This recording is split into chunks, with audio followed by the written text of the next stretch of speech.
Hey everyone, the Hobbyist here. So I just wanted to create this video so that I can give you a quick review of after 1 year of owning a 2024 Nissan Navara, and of course, when owning it in the past. So, ano ba yung mga i-discuss ko? Una, tatakil ko kung ano ba yung mga bagay na ayaw ko sa kanya, at pangalawa, yung mga gusto ko naman sa kanya. So, pero bigyan ko kayo ng heads up, way back 2019, I bought this 4x2 Nissan Navara EL. So, na-fully paid ko siya last year. Yeah, 2023. 2024 na fully paid ko siya first quarter of last year. Pero, binenta ko rin siya and his name is Frosty. So, I have all the names in my I'm naming all of my cars kasi I'm treating them properly with maintenance. So nag-PPMS nga ako every 5,000 instead of 10,000. But again, it's not about that.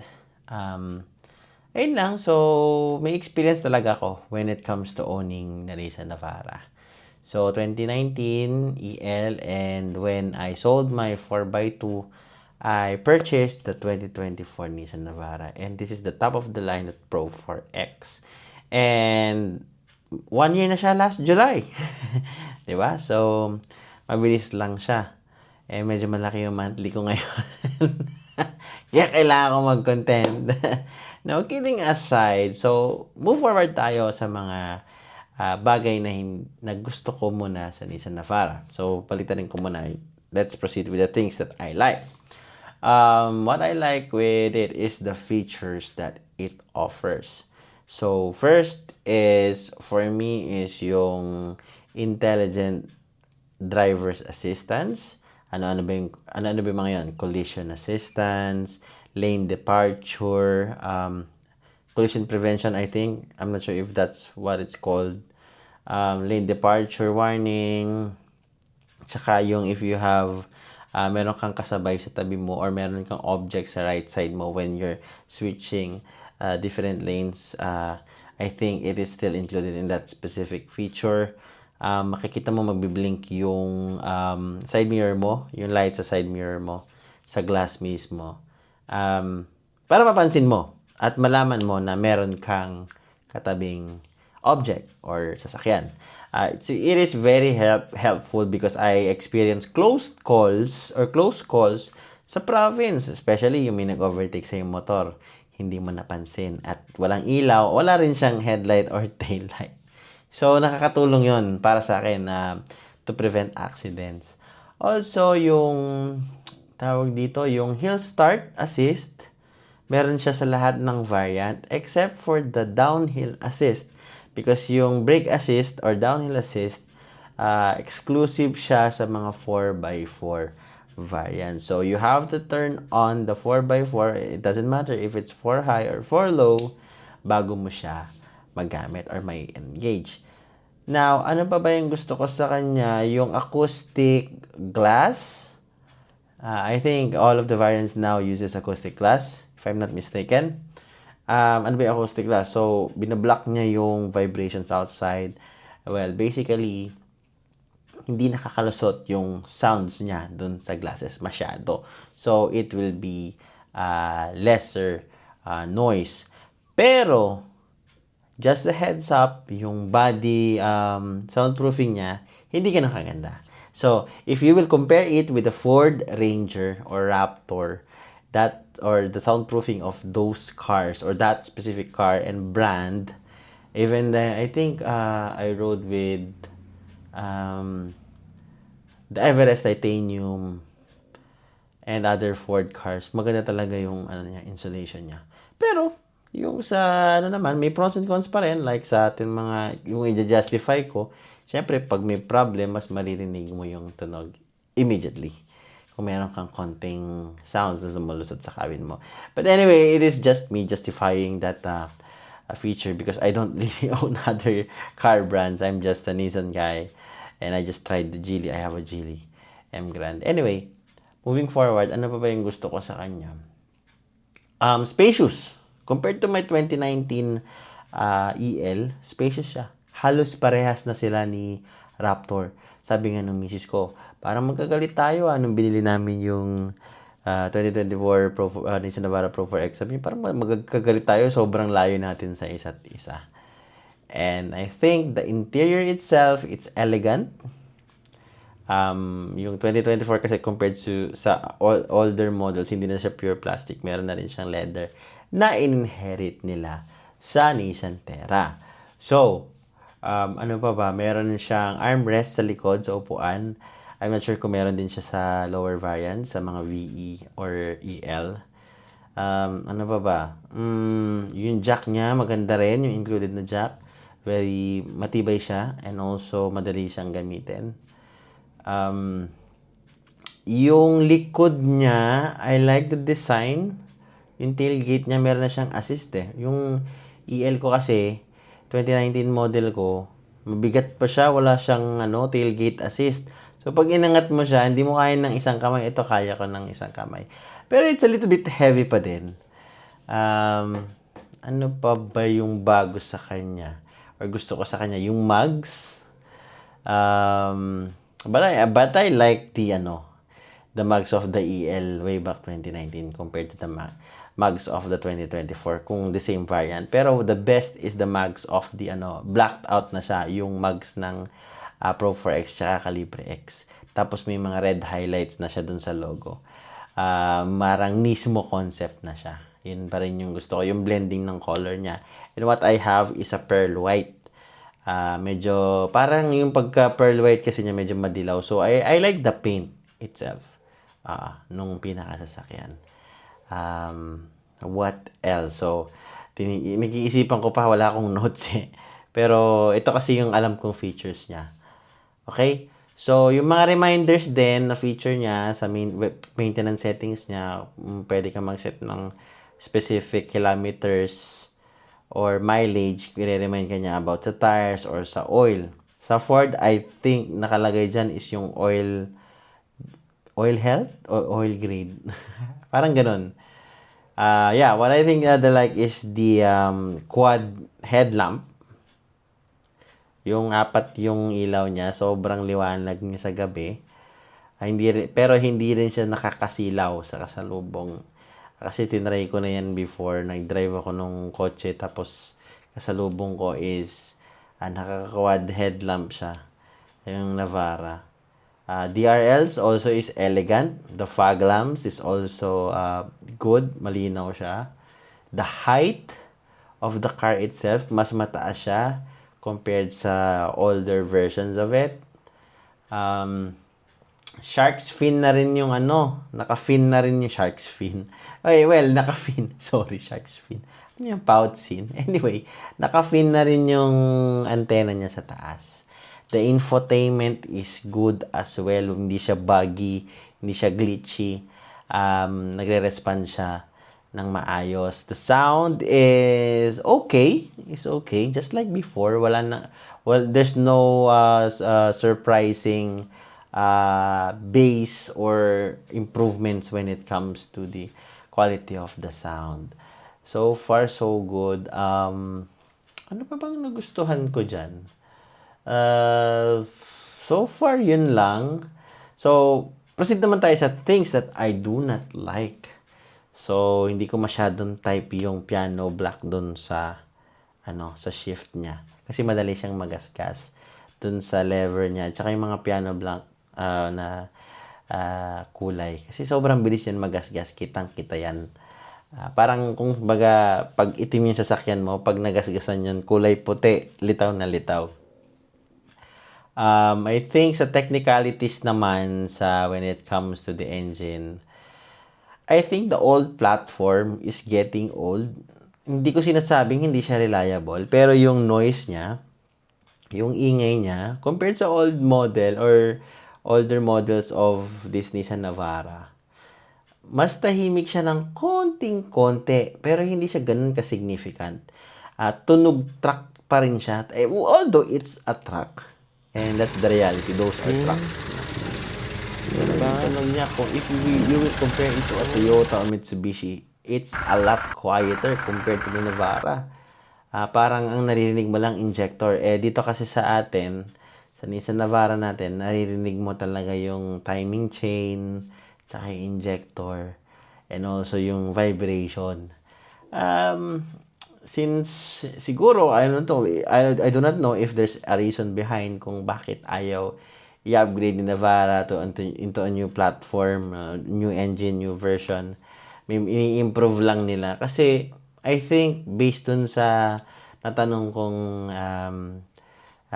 head of maintenance ng chief engineer ng ano ba yun? Chief mechanic, sorry, not chief engineer. Kasi daw kaya nila ayaw magpalit ng type ng engine which is the YD25 DDTI 2.5 liters is because it's reliable. Wala silang recall na-encounter. Alam mo yon, more on the safer side sila. Medyo outdated na nga siya kasi may mga sa Mitsubishi meron silang MIVEC. Yung baga sa gasolina parang VTEC. So adjustable yung valve timing at saka yung extension, yung pag-extend ng valves niya. So, if I'm right, yun yung technology ng MIVEC. So, mas modern yung mga engines na yun. And syempre, yung pag may mga ganun kang technology, mas tipid ka. Kasi when you're idle, iba yung galaw ng makina mo. Nasa more efficient side siya. Parang kung kukumpara ko sa computer ngayon, may mga modern computer na ngayon, may efficient course tsaka performance course. But anyway, enough with that technicalities. The thing, ano pa yung hindi ko ganun kagusto sa kanya. Yung stock na gulong niya, which is the Yokohama Geolandar. Yeah, I think that's Geolandar. Although, nireklamo ko siya kasi nagbibitak-bitak na siya after a year. Although, gamit na gamit naman yung sasakyan ko, hindi naman siya ganun kabugbog sa rough road. More on patag naman yung tinatakbuhan niya. Nagkakaroon na siya ng small cracks and nag-chip na yung rubber niya. So, I contacted Yokohama. Sabi nila, sasagutin nila yung remaining sa thread ko. Unfortunately, hindi na ako pumayag kasi gagastos lang din naman ako and medyo mahal yun. Hindi pa kaya ng budget ko during that time. So, kaya ako na lang munang mapudpod up to the minimum or sa recommended thread wear. So, ngayon, based kasi doon, actually sa 2019 Navara ko, ganun din siya eh. Yokohama din, tapos nagbibitak din siya. So, the explanation of Yokohama, we had this exchange of emails. The reason behind of those cracks or aesthetic issues, as they said, it is because where the rubber originates. Or kasi yung sa rubber tree, di ba? May hina-harvest yan yung rubber. So, if it's locally made, much better. If it's made to a certain country na merong specific, medyo malapit sa weather or climate ng country mo, mas better. Mas makaka-adapt yung gulong. So, for me, nag-work sa akin yung manufactured in Thailand na Michelin. So, anyway, binanggit ko lang yan, but I think it is important to mention that. Yung tire, yung stock tire, hindi ko talaga siya trip. Although the grip is good, the performance is good. Pero nakikita ko may bitak, medyo na-alarm ako. Ano pa ba hindi ko gusto? Yung gear ratio niya, yung first gear and second gear. Pero ito, it's subjective. Hindi ko siya sinasabing hindi tama yung pagkakagawa sa kanya. Because these are utility vehicles. This is a pickup truck. It is not designed to be in a high-speed configuration. Compared to Fords with 10-speed, yung mga top of the line nila, so kaya nilang mag-adapt ng low speed, then kaya din nilang mag-high speed. So, mas marami siyang gears na kayang laruin based sa demand ng driver. Ito, wala kang choice when you are from the full stop or from the stoplight itself, and full stop ka, then pinress mo yung accelerator, kahit isagad mo yan, hesitant siya sa first and second gear. Kasi they are designed based sa experience ko para sa towing, para hindi mapapuwersa yung transmission mo kung meron kang mabigat na karga. Bali, yung first and second gear mo, yun yung pinakabuelo mo. And then, pagdating naman sa third gear, high speed na siya. So, mapapansin mo yan, pag nagda-drive ka from full stop, inarangkada mo first, second, parang ang bagal niya umabot ng 40. But when it reaches the third, 4th year, bibilis siya bigla. So, hindi siya pangit. Hindi ko lang siya gusto kasi ramdam na ramdam ko yung parang pigil siya sa 1st and 2nd year. Pero it doesn't matter. Nagmamatter kasi doon is yung dadaling kanya from point A to point B nang wala kang worries. So, ano pa ba? Yung hindi ko gusto sa kanya. Yung pag nag-change oil ako, nagdi-DIY din ako, alam niyo naman yung niche ko. Yung position ng oil filter, napakahirap dukutin. So, I have to remove the tire sa right side para hindi ko tamaan yung pag pinmeras ako kasi kung saan ko siya dukutin, yung pinaka-oil filter niya, pwede mong mabiyak yung or mabutas yung line ng aircon, which is very dangerous kasi it can damage your aircon system pag sumingaw yung freon. So, yun pa yung hindi ko nagustuhan sa kanya. And same old issue, I'm not sure if you know, since 2019 or earlier models, medyo malambot yung bushing niya sa rack and pinion niya. So, when you steer the wheels, ito medyo technical to. Pag tinignan mo siya sa ilalim, underneath, pag pinaliko mo yung gulong, tapos nakalapat siya sa road, gumagalaw yung rack and pinion niya. Meron ka minsang ilag na pag may inilagang kang bato, medyo parang pansin mo delay kasi sumabay yung rack and pinion niya. Nag-wave siya pa opposite direction kung saan mo siya iniliko. So, again, hindi siya masama kasi because those bushings, the reason why those bushings are very soft is to avoid vibration or to feel the vibration coming from the road to your steering wheel. Pero I think it's just may pros and cons naman talaga. May sinasacrifice naman talaga tayo pagdating sa comfort. Hindi ko rin gusto sa kanya yung pagka na-loadan mo siya ng mga 700 kilos. Medyo nagmumukha siyang tumitingala na siya. This is for the Pro 4X because I own Pro 4X. Siguro sa mga lower variants with lower load or capacity, load rating, mas tingala siya. Medyo yung bed niya nakababa tapos yung engine bay mas mataas siya. So, hindi naman crucial kasi hindi naman siya sirain. Ano pa yung hindi ko gusto sa kanya? Mahal yung pyesa.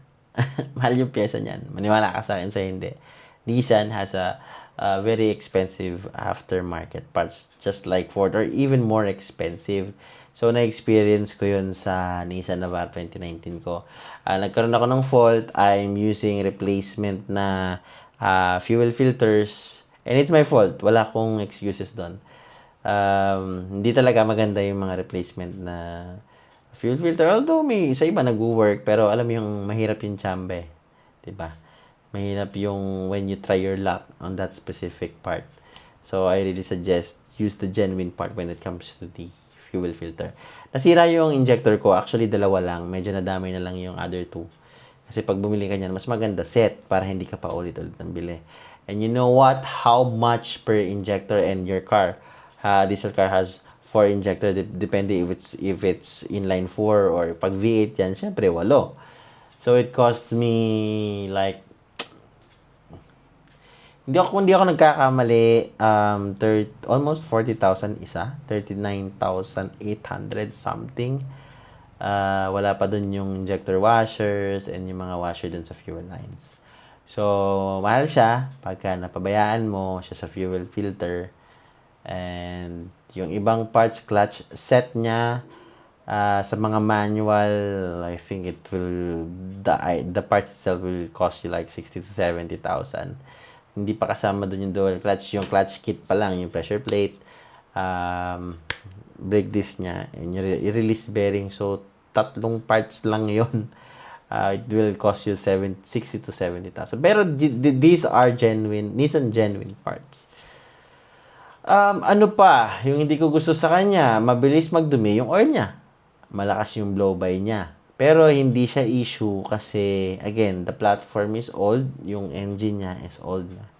Malakas yung blow-by niya. Akala mo may blow-by pag tinanggal mo yung engine cap. Meron din akong video related dito and explain ko na normal yan sa Nissan Navara. Compared to the Toyota and Mitsubishi Strada and the Ford with more modern engines, mas hindi ganun kabilis magdumi yung oil niya. Kaya ako, even the suggested mileage na mag-change oil ako sa Nissan Navara, I chose to do it myself every 5,000 kilometers. So, kanya-kanya namang perspective yan. Pero yun yung maisa-suggest ko, recommend ko pagdating sa specific car brand na to. And of course, sa YD25 engine.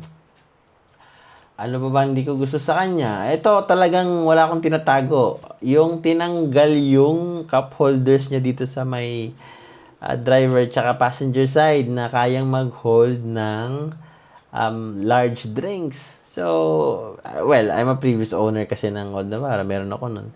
Sobrang convenient nun. Pag nilalagay ko minsan, pag nag-drive thru kami, nawawala sa isip ko, nilalagay kong ganun yung inumin. Tapos, wala akong malagyan. So, maybe it's just a muscle memory problem there. Ano pa ba? Meron pa ba akong hindi nagustuhan sa Navara? Yeah, I think hindi ko nabanggit before yung ride comfort and ano niya. Pero ito, last but not the least, kung bakit ko pinili siya despite of the things that I like and I do not like. Ang priority ko kasi is yung ride comfort niya. Pag sinabi mong ride comfort, all in all, kasama dyan yung aircon. Nissan is known because of its ice-cold air conditioning. And hindi yan nababago. Yung ride comfort niya, hindi matagtag kahit may toddler or even baby ka sa likod. Let's say you have an infant, which I experienced, hindi sila natatagtagan. Hindi umiyak eh. So, kahit sa car seat sila, hindi umiyak eh. So, if you are looking for a pickup truck na mixture of when you start, syempre pag nag-start ka ng family, kailangan komportable pag bumiyahe kayo. Syempre pag nag-start ka ng family, mag-start ka ng, kung gusto mo mag-grow pa to, kailangan mo mag-start ng business. Or kung di man business, kung maganda career mo, okay. Pero of course, sasama dyan, magbi-business at magbi-business ka pa rin. Syempre, naghanap ko for a greener pasture. But anyways, ito kasi, based on my experience, I can deliver my goods for my business. At the same time, I can have my family ride a car with 100% confidence na they will experience the ride, the good ride comfort of the vehicle, even though it is a pickup truck. Kasi spring yung likod niya. Spring suspension siya. Hindi siya leaf spring.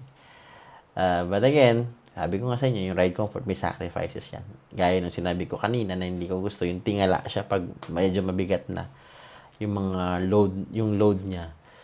So, yun yung sacrifice doon na, pero the ride comfort is really good. But anyway, kung bibili kayo na sasakyan, I highly recommend this pickup truck kung naghahanap kayo ng pickup truck. Kayo pa rin yung masusunod sa gusto nyo kung ano yung napupusuan yung sasakyan. Go for it. So, yun lang ang masasabi ko. Ang pinaka-importante, masaya ka, satisfied ka, kasi kung yung pambibili mo ng sasakyan na yan is your hard-earned money. I hope nakatulong sa paghahanap ng magandang pickup truck na suitable para sa inyo. And please, if you have any insight, you want to discuss something regarding this content, please leave your comment on the comment section below. And also, please don't forget to like, share, and subscribe.